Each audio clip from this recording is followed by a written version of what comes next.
All right, guys, welcome to episode two of the PHYSIQUE-CAST podcast. I'm joined with coach and good friend, Mike Geary. How are you, brother?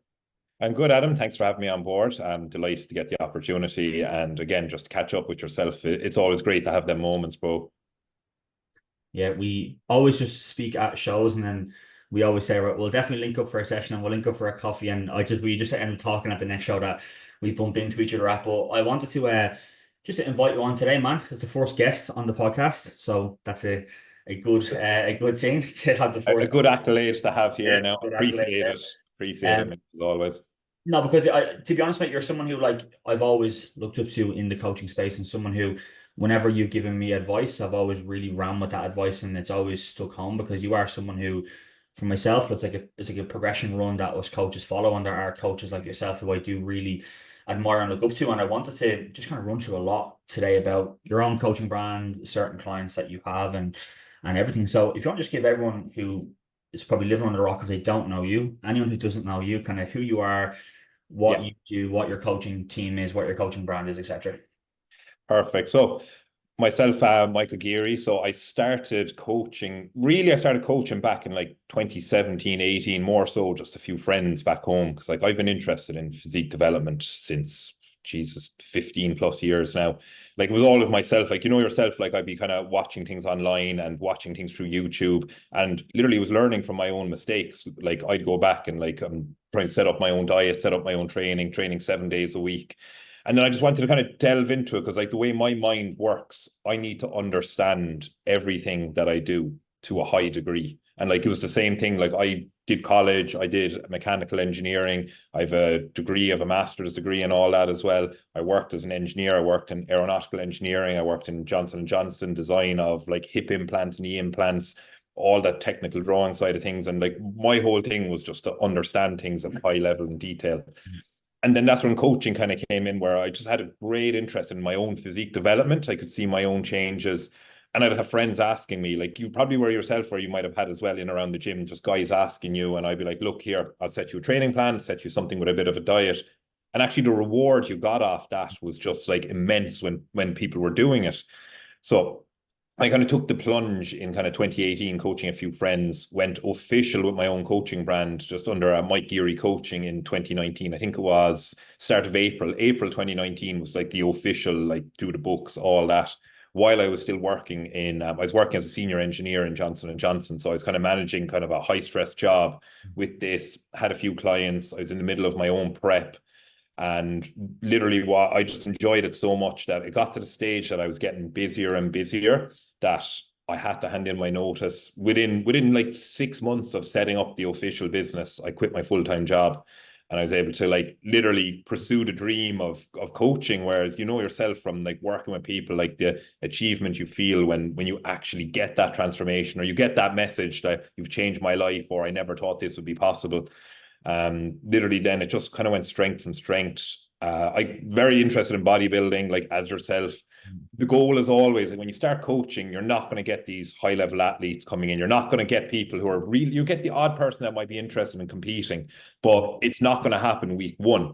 So like I had my first two clients on stage during COVID, actually. It was say 2020, it was October, 10th of October, 2020. So again, I had two clients interested in competing. One was a coach that actually works for me now under my rebrand, which I'll touch on now in a moment, which is Eva Roach. And then the young girl, Rebecca McCabe, was the first two clients I had that we sent to a show. Unfortunately, it was the same division because there was only one show running in PCA first timers, and they were both 18, 19. So again, they had to fall in the junior category. Eva won the show. Rebecca was third. Again, I think it was class of 8. And again, it gave me that kind of moment of shit, I might actually be okay at doing this. Because again, being able to put people on stage, because as your first time putting someone through that kind of process, the self-doubt, the questions, you know yourself too as well, that is this the right decision? Am I going to do this? You build that repertoire, that confidence every time you put someone on stage. So that kind of excelled me now with the first win. And then again, then clients wanting to compete next year. And then it opens up that avenue for you as a coach, and definitely as a physique development coach, that people will look at you saying, yeah, this person kind of knows what they're on about. So my client numbers started kind of doubling, competitors started doubling. Since then now I'm up to, I think it's 113 top threes, 52 wins. I've got overalls, pro card, just recently got a pro card in IFBB. So again, it's just been a journey that if you asked me 5 years ago, what would I want? Like that would have been the goal. And I went on a podcast, I think it was 2 years ago, with a few of my friends now who live in Manchester or around the UK. And the question asked on the podcast was, what would you rather? Would you rather get to the Olympia or get a client to the Olympia? And my thing was always get a client to the Olympia. It's just that fulfillment for me now of achieving someone's goal. Like it seems to kind of like exceed my own expectation for myself. That shows the passion for us, especially when it comes to coaching. So my rebrand then was the next kind of step. Like after I kind of did that, like my goal was like, I want to identify as a brand rather than an individual, because in coaching here, if you want to expand, you need to look at the opportunity of having a brand. So I came up with a brand of Equalize Coaching. So the reason for the name came from like equal effort coach and client. So that word like equalize came from that. I expect the effort I give a client, I expect in return. You give me 50%, like it's hard for me to give you 100% because I can't get the information off you. You give me 100%, you get everything back because I know everything that's going on in your life. So that gave me the opportunity to expand with coaches. I literally have my first coach, Eva, who was one of my first clients. We built that relationship just from the fact that she literally showed up every week, coaching her 5 years now, always checking in. The only time she hasn't checked in is when she went and did a J1 for 3 months, that she literally took a summer off, which again is understandable when you finish college. So like we built that brand, and then the vision of the brand is where I wanted to go, is like having a few coaches down the line, having myself as like, as always, like the head coach now, mentoring these coaches to get them as to what their goal will be, to get people to stage, to get people to like build that strong prep team. Like that's kind of where my vision is entailing. And like in the last kind of 2 years, it's kind of come to fruition, allowing that to happen. So like it's been a very, very good journey so far. And again, like it's just going to keep expanding by the looks of it, and something I'm very, very excited, especially through into next year now, after like a few of the successes in the last 12 months. I'll just pull back a little bit to the rebrand itself, because I know a lot of questions about that, because I think for a lot of people from the outside looking in, they might not understand why us coaches would actually like want to run a rebrand. So from your own coaching brand, Mike Geary Coaching, did you feel like there was any kind of limitations within that, or maybe like an attachment to you that you probably would find it difficult to pull other coaches under? Was there anything like that was a big, I need to change because of this? That would be one of the main reasons you'd look at, because like when you look at a brand, and especially if it's under your individual name. So like if I'm looking, say like if you've Adam Dowling or Mike Geary here, and you're looking at that and you're kind of like, if you've someone working underneath you, and if they're going under the brand of like Mike Geary Coaching, and they're getting check-ins from that aspect, and if they're having like a merch or something like Mike Geary Team Coach and stuff like that, I feel at times with the coaches that come on, it's not giving them a bit of even their own identity as a coach. Like they'll always be looked as that mentor, that they were under you. Whereas when you rebrand, you're giving that opportunity for the individual that comes on to build a name for themselves as well as a coach. That is going to come, that like for me, like Eva's part of Team Equalize. So like Eva's built up her reputation from me now as well. But people are looking at her as that coach they can go to, because I find if you kept with your name and people apply, they'll only want to work with the individual with the name. That like I would see that happen too, that like if I kept it under as my name, Mike Geary Coaching, and people are applying in there, like they'd be looking more so for myself. Whereas the rebrand allows us to kind of push it in different directions, that we could have like this section for lifestyle, this section for prep.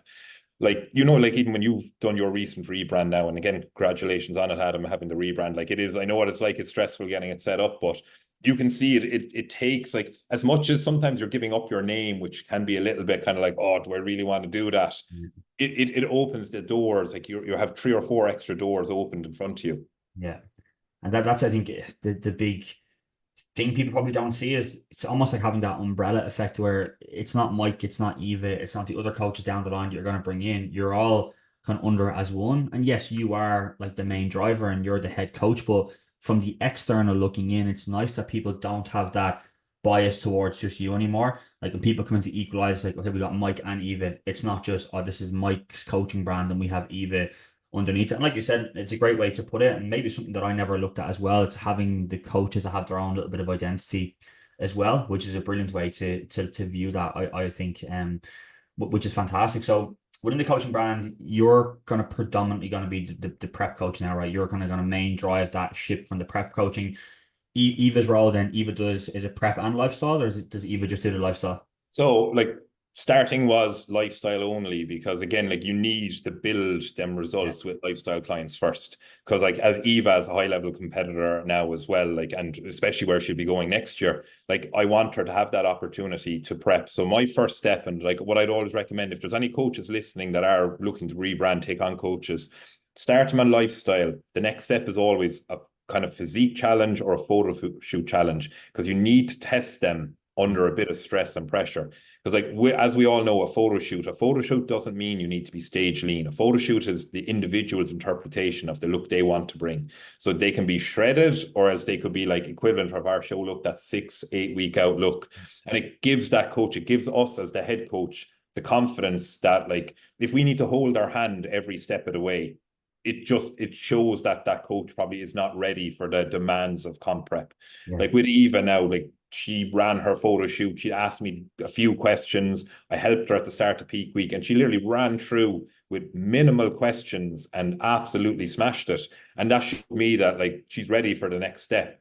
And one or two of them clients now, one of them has competed before and wants to prep next year. Another one has never competed and is interested in 2025. So we've already opened up with Eva having two, as we call, off-season clients ready for Comp Prep 2025 because she's earned the right now by completing that and not like if she came to me and asked me questions every day, phone calling me every day with issues, unsure of what to do, it would be like, right, Eva, we need to run this again in 6 months because you don't have the authority yet to go in there. But she proved it. So that's what I would say to even yourself or anyone there, if they want to do it, you need the coach to show they can do it at a lower level before stepping up. Because any like lifestyle changes can happen like easier. Not saying it's an easy job to do, but when you step into comp prep and you're doing 2-3 check-ins a week, you're doing check-ins 2-3 times a day, you're listening to like someone struggling with their food, with their cardio, like it takes a different level of mentality as a coach to be able to answer that.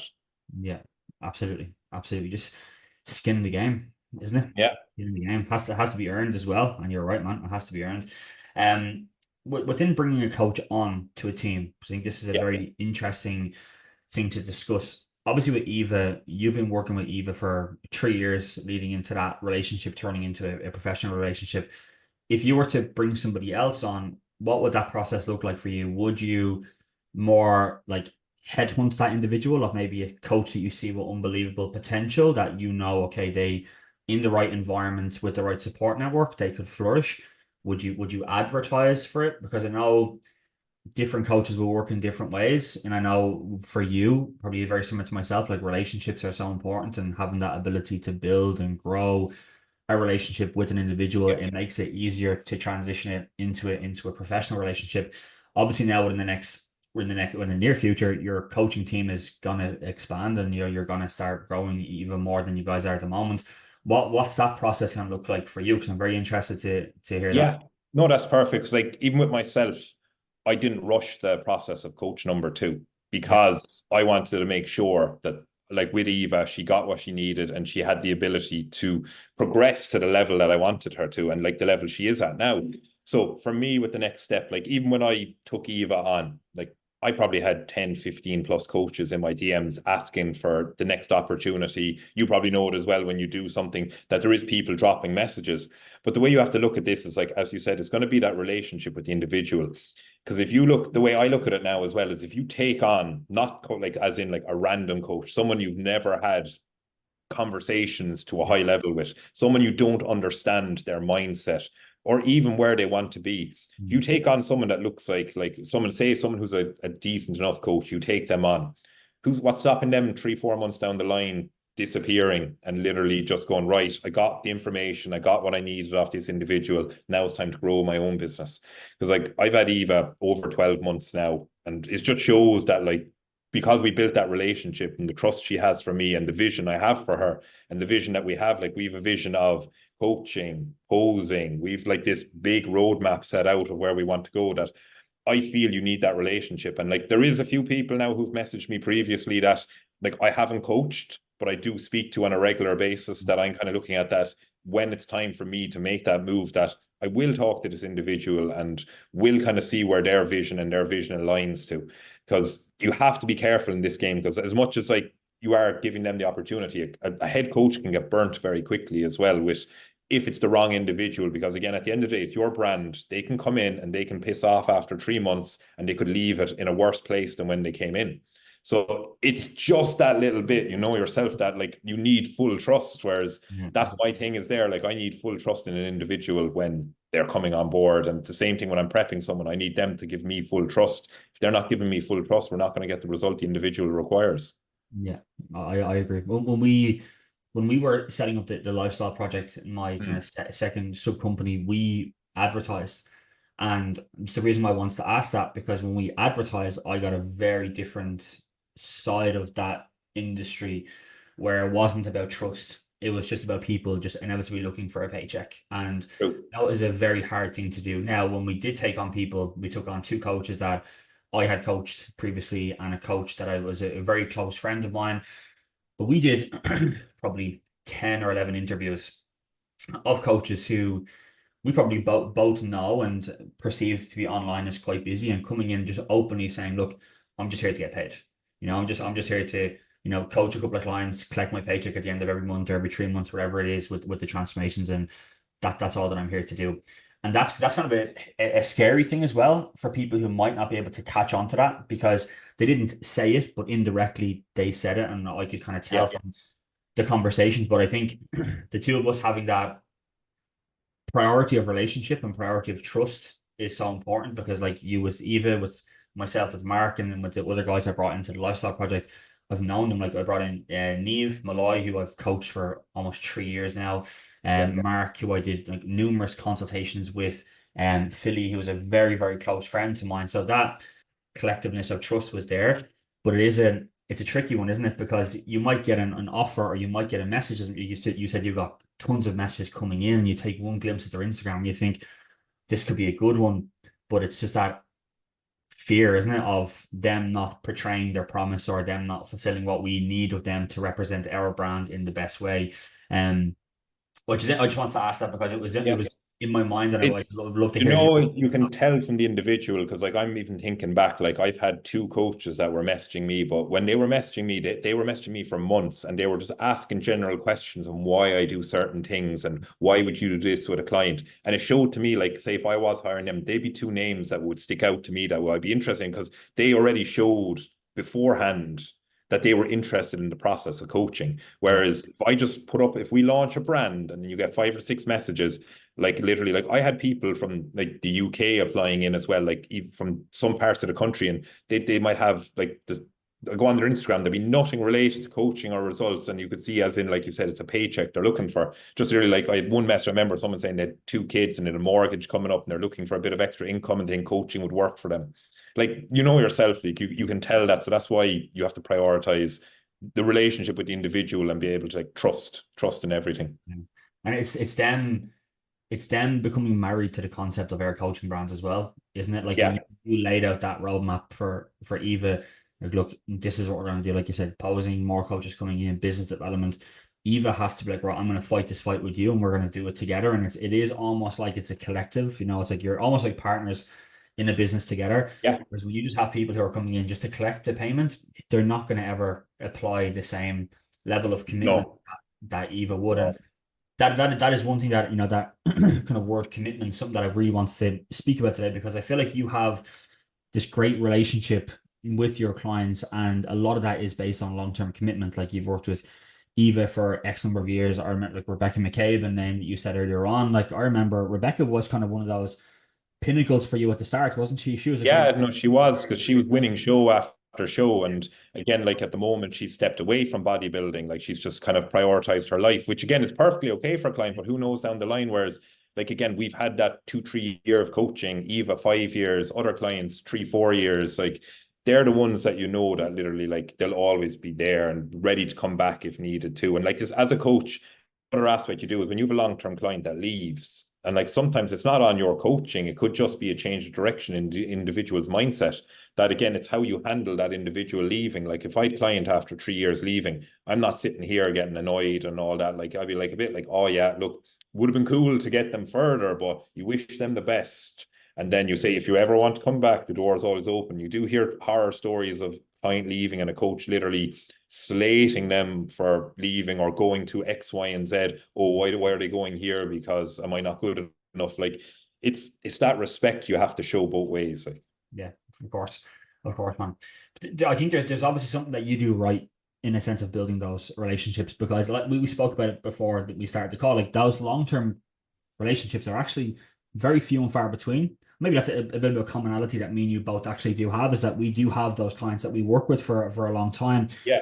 What are some of the some of the kind of the key things that you do to necessarily paint that long-term vision for them and allow them to become committed to the process, become committed to you, become committed to that long-term vision? There's obviously a consideration to your coaching that you're doing with all these individuals, and it's paying off in both ways. It's paying off in a sense of the long term, but it's also paying off in a sense of the result they get from that long term. Like you said, we spoke about Rebecca there, who was incredible. Like I remember, I think 2 or 3 times she went up against my girls and beat them every time. So she's a great girl and I love her, but there's a bad Yeah. taste in my mouth over those wins as I well. understand. We know what it's like. It's a bit like I'm happy for you, but fuck's sake. Yeah, no, I do. I like Yeah, Rebecca. yeah, yeah, yeah. She's unbelievable potential. I'd love to see the return. But then like with Eva as well, like that long-term vision and where you ended up getting her to only recently. Like, what is it that you do? Like what's your kind of thought process? What's the communication like? What's the rapport building like with those individuals? So it like as I said, like I'm a very easygoing person, as in most people get on with me, no issue at all. Like I like it's just that like I can bounce things, I can have a laugh with my clients. Like again, like if something crops up, like I try and kind of take down the seriousness until we're in a bit of prep now as well. And like even if something crops up, like my whole thing is trying to like relieve as much stress from the individual's life as possible. So when I'm doing setups, we have our roadmap for the next 6 to 12 months, depends what the individual's goal is. As we're updating, as we need to change, if we need to change something or something happens, like it's about kind of getting the individual to understand the process is probably a week to week process at times.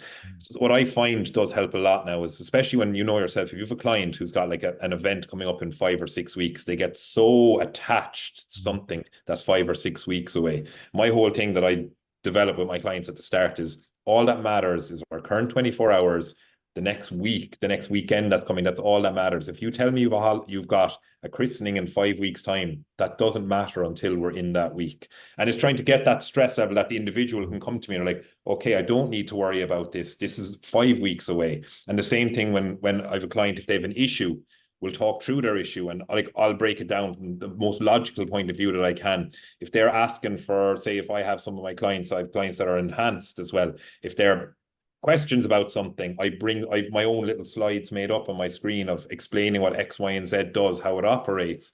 I want to build that trust in the individual that if they feel like they can ask me anything or tell me anything, they can. And again, told them as always, like message me whenever you need.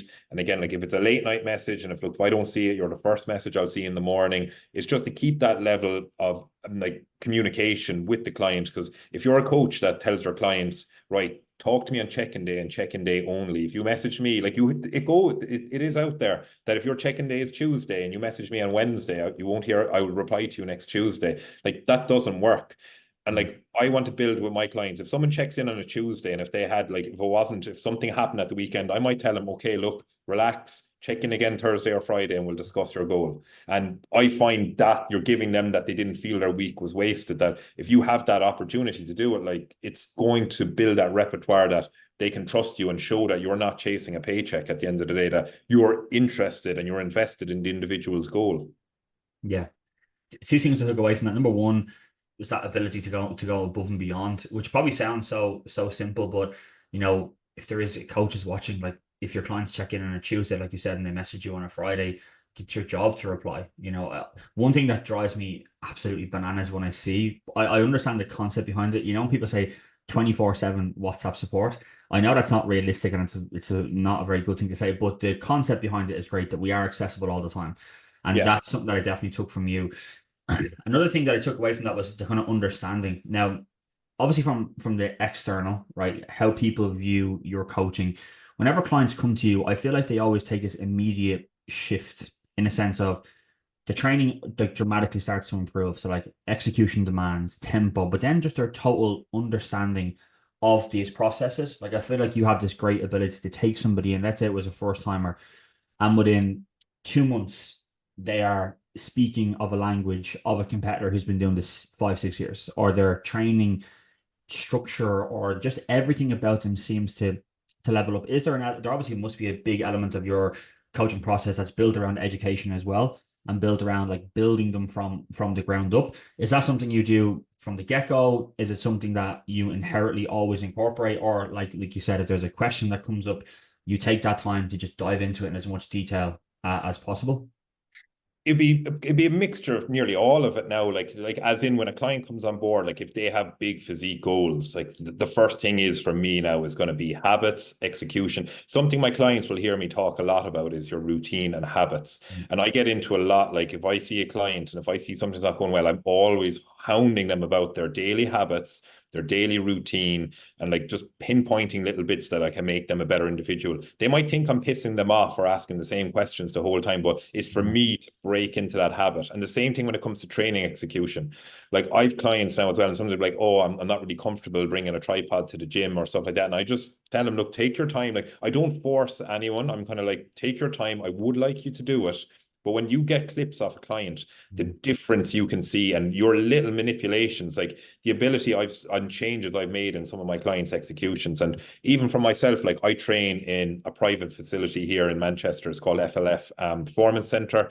We've got IFBB pros. We've some of the best up and coming pros literally in our gym. And like if we need to bounce ideas, or if we're training and someone says something that sees something, they'll even stop me or I'd stop them and be like, would you thought of this, or would you try this? And we have built that bond. And not trying to say that we don't see it really in Ireland as much, but I don't think it's as accepted in Ireland what we have here in the UK, that if someone came up to me in, like, to put it this way, if I went back to Ireland and I went up to someone and said, I feel you should do this, they might kind of go, oh yeah, yeah, and then turn around and go, who the fuck does he think he is? Yeah. Whereas in the UK, we take that on board. And that's what I try and do with my clients. If they send me a clip, yeah, I'll tell them, look, we need to manipulate this, work this, resend me that clip.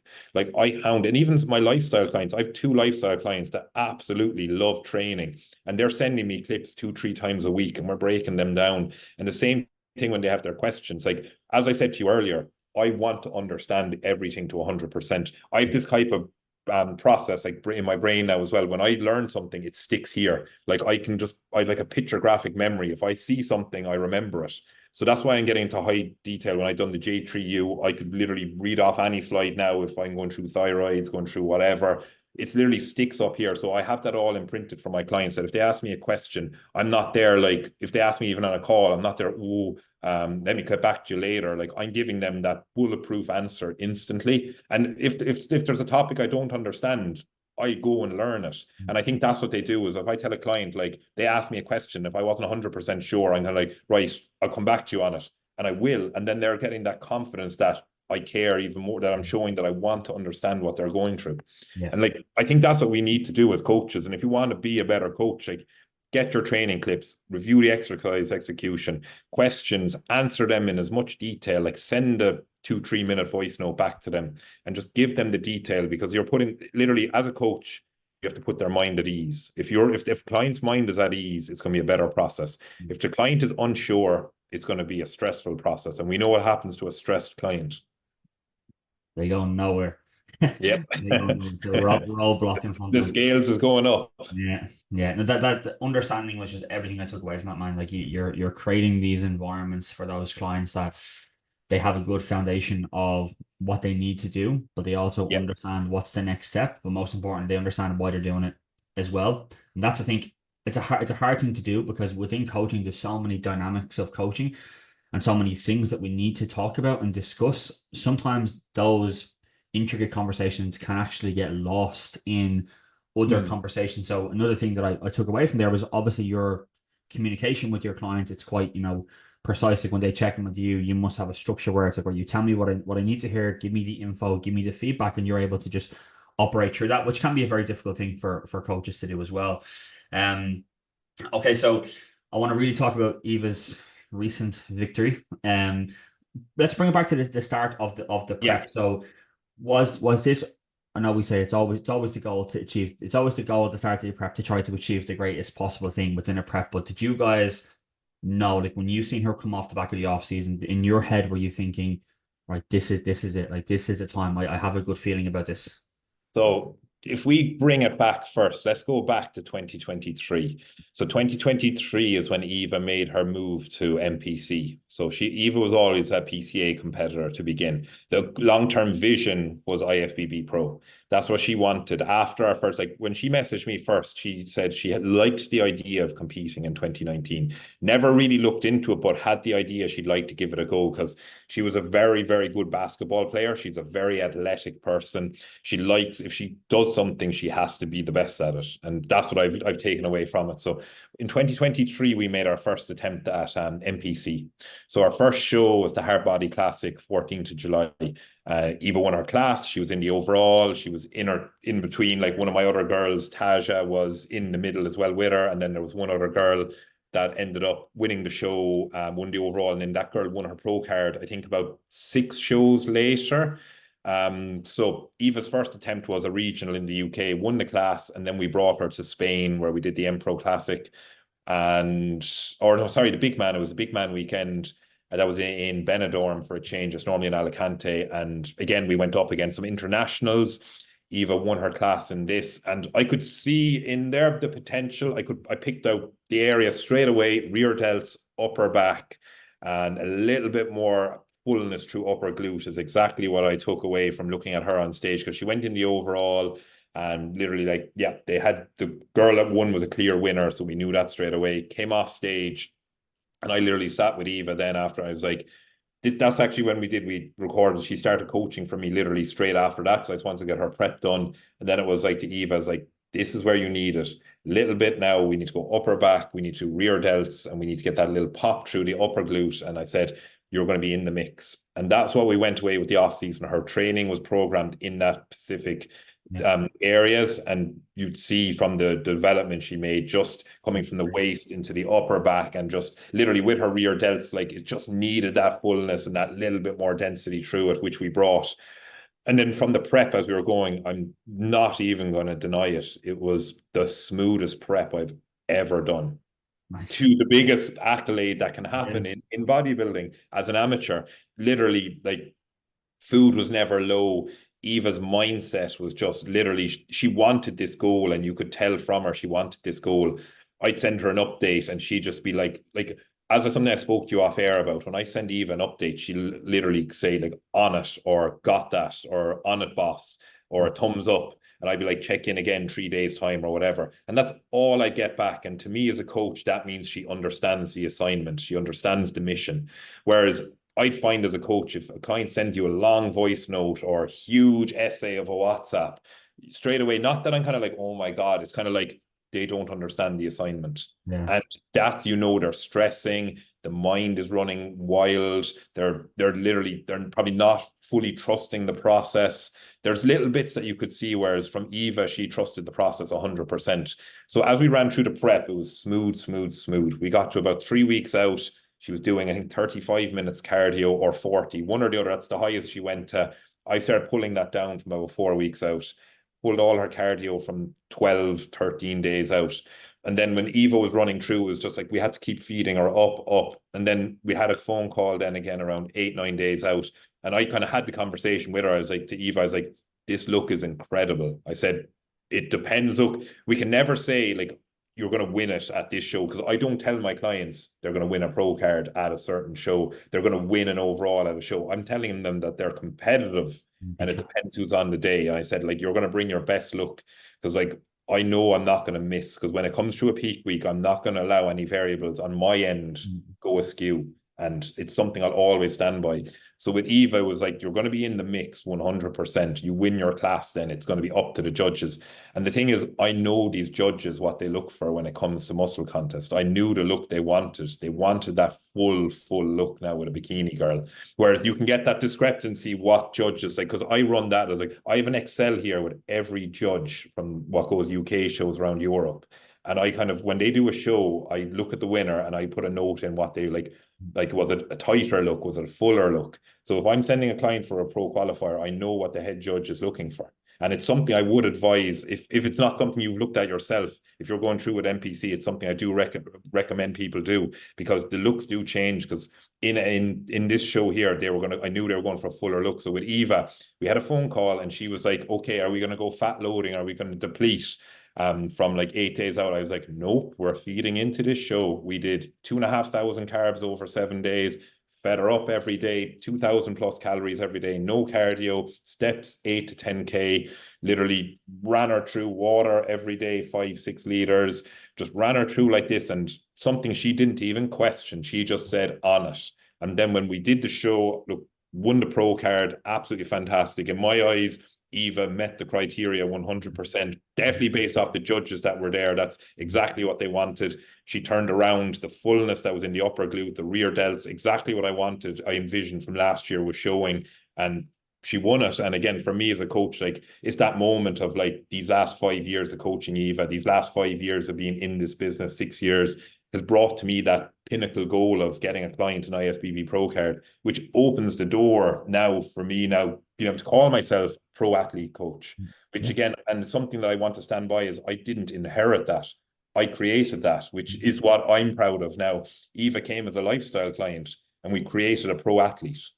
And that's what I want. That's what is standard to me. That when I took, we were meant to be going, like, with the plan is, Eva had that show. The following weekend was a Portugal pro qualifier. Then there was an Amsterdam pro qualifier. And like, that was all that was in Europe. Then there's no pro qualifiers in Europe in August for some reason this year. And we were kind of like, I said to Eva, I said, if you don't win it in these 3 shows, we're going September, we're going October. You're not stopping till it's done.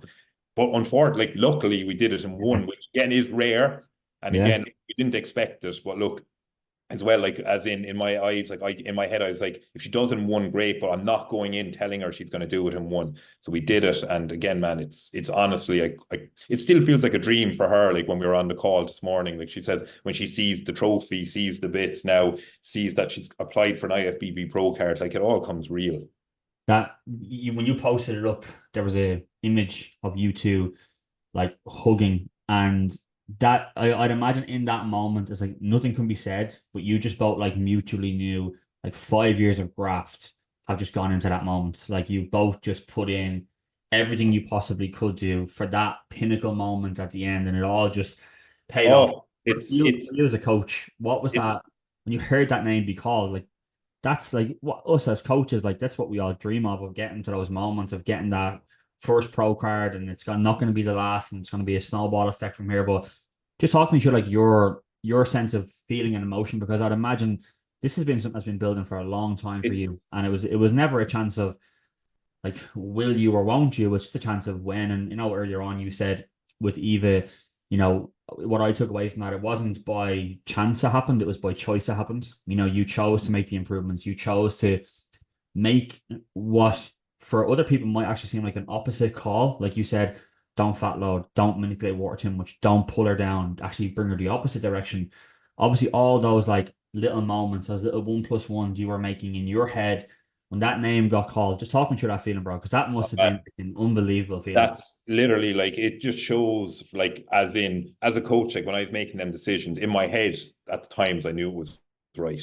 But then when you're on show, on show day, when I'm coming out there, and it's just that moment when you just get the little bit of a shakes, and you're just kind of like, I really hope everything I did here, because as a coach, like, we're making decisions, and like, if the decision goes wrong or something like that, like, we eat ourselves alive. We're kind of like, why did I make that call? Like, if this didn't go Eva's way, or if she didn't win her class, or if she came out and she was like bloated or off, and then I would have just been like, why did I do that for 6-7 days? But at the time, like, I knew it was the right decision. I know her body because I'm doing this 5 years. I know how she reacts when the food is up. I know when I deplete her, it takes her 4 or 5 extra days to fill out. That I know if I depleted her, it would have been shows on Sunday, it would have been Wednesday when she would have looked her best. So Yeah. it's just all that data points that we have. And like when she was out there in the overall, so straight away she moved to the center, done the whole thing. Then at the very end, they moved one other girl into the center. And a part of me for a split second was like, what? And then they moved Oh. 2 other girls around. They just moved everyone. And I just knew straight away in my head, I was like, oh, they're only just messing them around to give the crowd that sense of who's it going to be. Because like I was sitting beside her boyfriend, Chris, who's like probably one of my best friends. And I was just sitting there with him, I gave him a little elbow and I go, it's our time. Like literally just knew from how they moved that when they call out that name, like just to see the emotion on Eva's face and her boyfriend, Chris. Like Chris was the biggest emotional wreck there now as well. Literally, she won. He ran up on the stage. Never seen a grown man break down so much now like that. But it was just that moment for me knowing that I fulfilled their dream. And Yeah. again, even just the way they come out. So when Eva came out, I just stood away first. And I said to her, go to your family, go to your friends that like their priority because you took so much time away from them to do this prep. I'm here. I'm always here. That's what I said to her. She met all her friends, family. Then she came over to me where you would see that photograph. And Yeah. all I said to her again when I went over to her was like, what did I promise you a few years ago? That's all I said. That's a nice one. And that was just that moment that it just gave us both that kind of fulfillment, that the trust that we had. And Eva then, look, when we wrapped it all up, Eva drove home, or the boyfriend Chris drove home. Eva rang me on the way back and she was just like so emotional, screaming down that we fucking did it. And then she was even telling me that when she'd done the peak week, that she got a little bit hesitant when I told her I was feeding her the whole way in. But she said to me on the phone, said, you know what, Mike, I trust you with my life, that I wasn't going to question it because I know what you're doing is to bring my best. And it did. So that's what you have to develop with them clients, that's what you develop with the trust over the years, is that when you make a decision that they're not going to turn around, because if they're questioning your decision, not in a way to understand, you know the difference between someone questioning to understand and questioning to question your authority. Yeah. Like, know the difference. So like with Eva, like if she would have asked, it would have only been to understand, but she knew in her head she didn't even need to ask because of all the years we worked. Yeah. But man, it's one of them feelings now that like literally because it's June next year, June, July, we've pro shows lined up. Just wait on the exact dates, but they're always the same weekends. We know which ones we're doing. So we literally have an idea of which shows we're doing. And just for her to stand beside her idols, like the way her idols are now her peers, like literally now her idols are her rivals, is what I text her the next morning. That literally it's that moment now that will just fulfill everything. And even there for her the next 12 months, or it's like just even to watch her development. And I would recommend any girl that's listening who's interested in competing or wants a goal, just watch how Eva conducts herself between now to her pro debut. It's going to be one to see like the mindset that's required to actually make it in this, especially as a young Irish girl, which we don't have many Irish pros. Like off my head, what do we have? Is it 4 bikini pros? Yeah, 3 or 4. What is it? Yeah, 3 or 4 now, that kind of way, 3 or 4. And apologies if I'm leaving anyone. I'm not going to mention names in case I leave I one. think it would be It's the three or four, that kind of way. Like we've had like people do wellness as well, 1 or 2 who might move or switch categories, but like that, from that, there's 3 or 4, and like these girls are privileged to be in that position. And again, like it's like these girls should be looked up to now as well, and just watching how they conduct themselves. So to be part of that now is just fantastic, bro. Like I'm literally absolutely over the moon.